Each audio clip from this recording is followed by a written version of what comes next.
한동훈 비대위원장과 이재명 대표 체제로 이번 총선이 치러질 가능성이 매우 높습니다. 오늘 나오신 원칙과 상식의 김종민 의원은 이재명 대표의 이선 후퇴와 통합 비대위 전환을 요구하고 있습니다만 최후 통첩 기한이 임박했는데도 이재명 대표가 사실상 응답을 하지 않아서 사퇴를 거부하고 있는 수순이 유력하다라고 해석되고 있습니다. 그렇다면 두 사람은 차기 이 대권 주자로도 꼽힙니다.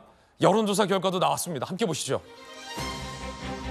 흥미로운 건 이재명 대표야 지난 대선부터 계속 민주당의 대권 주자로 이름을 올렸고 한동훈 비대위원장은 장관을 그만둔 지 얼마 되지 않았는데 갓 장관을 그만둔 한동훈 비대위원장의 지지율이 27.2%나 나왔다는 겁니다. 이재명 35.6, 한동훈 27.2, 오세훈 6.3, 원희룡 5.9, 그 뒤로 이낙연 전 대표 4.8, 김동연 지사 4.7, 안철수 의원 2.3, 심상정 의원 1.4%의 순으로 상당히 한동훈 비대위원장의 지지율이 지금 여론조사에 정치에 들어오고 나서 대망론과 관련된 여론조사에 이름을 올린 지 얼마 안 됐는데 이재명 대표와 원투 경쟁 구도로 나왔습니다. 김용주 의원님 어떻게 보십니까? 실제로 보면 이제 내용은 이재명 대표의 적합도가 높아 있습니다만은 사실은 비호감도가 적잖이 큽니다.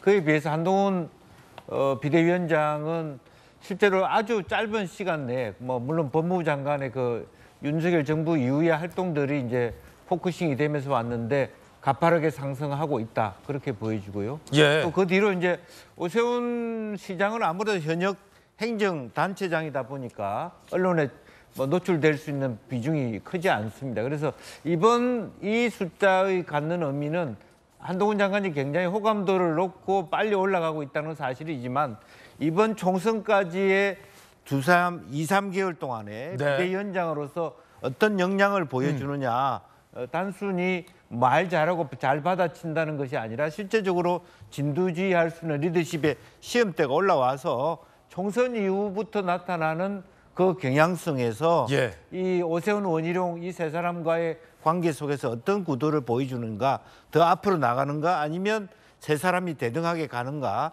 이런 것들이 우리가 관전 포인트가 아닌가 그렇게 보여집니다. 방금 말씀하신 부분이 매우 흥미로운 포인트인데 김종민 의원님 매우 극단적으로 얘기하면 정치는 다양한 가능성이 있겠으나 이번 총선 결과에 따라서 두 명의 유력한 대권 주자 중에 한 명은 힘을 잃을 수 있는 것 아니겠습니까? 근데 그거를 떠나서요. 저는 우리가 그 역사를 보고 좀 교훈을 얻어야 돼요. 그러니까 참 우리 언론도 참 답답한 노릇이 지금 대선 3년 넘게 남은 시점에서 대선 주자 여론조사라는 게 진짜 이거는 그냥 그 국민들한테 약간 낚시 같은 그런 아이템이거든요. 네.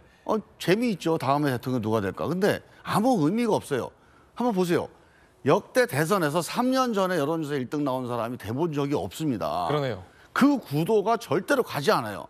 이 3년 동안 임진왜란, 병자호란, 이모군란 여러 가지가 벌어집니다. 지난번에 병자호란까지 얘기했는데 오늘 이모군란 추가했어요. 갑신정변도 벌어지고. 갑신정변까지. 그러니까 이런 수많은 일들이 벌어지는 걸 놔두고 지금 누가 관심을 받고 있느냐, 누가 이슈의 초점이냐 이 조사를 하는 거예요. 이걸 무슨 대선 주자 조사라고 맨날 이름을 걸고 한다는 게 아무 이제 국민들이 그거를 흥미를 갖는다고 해도 그런 거 좀 그만하시고 이런 거 그만하자. 사안별로 지금 이 현안 이슈와 관련해서 누가 잘하느냐, 어떤 게 옳으냐 이 조사를 가지고 좀 참고를 하라고 그래야지. 무슨 대선 주자 여론조사라는 거를 3년 반 전에 하는 그런 조사가 어디가 있습니까 세상에. 그 안에 청일 전쟁은 안 일어납니까? 그것도 일어날 수 있죠. 네. 오늘 흥미로운 얘기 김정민 의원의 돌직구 재밌습니다. 자, 그렇다고 해서 넘어가겠습니다. 그런데 오늘 한동훈 비대위원장이 이재명 대표를 예방하죠. 여야 모두 이 투샷을 어떻게 나오게 하느냐에 대한 고민이 있다고 합니다. 자, 먼저 국민의힘. 총선 구도가 검사 대 피의자 15도 정도만 숙여서 인사하라.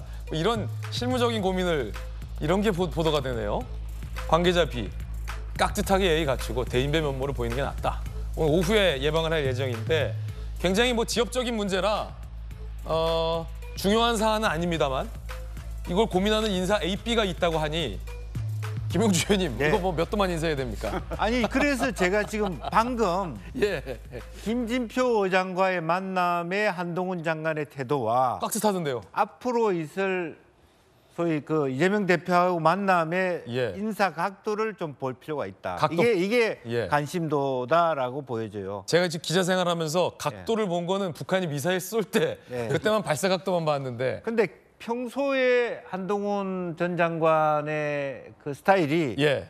인사성이 되게 밝은 스타일이에요. 인사 잘하죠. 고개를 빨리빨리 그러니까 배가 안 나와서 그런지 몰라도 네. 잘 굽혀요. 폴드폰에 예. 준하는 인사를 하는데 지금 옛날에 우리가 2018년에 조배숙 민주평화당 대표가 안철수 대표 만났을 때 한 번도 고개 숙이지 않은 것이 다시 부각되는데 지금 그래서 제가 자세히 본 거예요. 김진표 의장 만날 예. 때 굉장히 깍듯하게 빨리빨리 고개를 여러 번 숙였거든요. 네. 그런데 그 모습하고 매태를 그리고 맷도로 어떻게 만날 것이냐. 어제만 하더라도 어쨌든 왜 검사사칭한 피의자다 이렇게 공격했잖아요. 예. 근데 어쨌든 이재명 대표는 그냥 푸근하게 아마 만날 마음의 준비를 하는 것 같습니다. 말씀을 그래요? 보면. 근데 그런 부분에서 이제 그것 또한 말하자면 한동훈 비대위원장이 정치적 숙련의 과정이다. 이 상태에서 어떤 태도를 보여주는 것도 하나의 트레이닝 과정이다. 저는 그렇게 봅니다. 예. 사실은 이게 뭐 흥미성 보도예요. 흥미성 보도라 이거를 우리 돌직구 시청자님께 소개를 해드릴까 말까도 제가 조금 고민했던 건데 어떻게 인사를 하는지는 사실 그렇게 중요하지 않죠. 한동훈 비대위원장의 성향상 여당의 대표로 야당의 대표를 예방하는 거기 때문에 상당히 예우를 갖춰서 인사할 건 인사하고 또 덕담 나눌 건 덕담 나누고 또 나중에 또 이제 전 검사로서 비판할 부분 나중에 또 비판하고 그러지 않겠습니까? 네, 아마 오늘 만나서는 예를 다 갖출 거로 보이고요. 또 이재명 대표도 한동훈 위원장이 왔을 때 예방을 왔던 거기 때문에 더 편안하고 본인이 할 수 있는 예를 같이 함께 동반적으로 갖출 거라 봅니다. 예전에 이재명 대표와 또 전임 지도부 사이에 만남을 자주 좀 가지겠다고 약속했지만 실제 그 이후로 만남이 잦지는 않았거든요.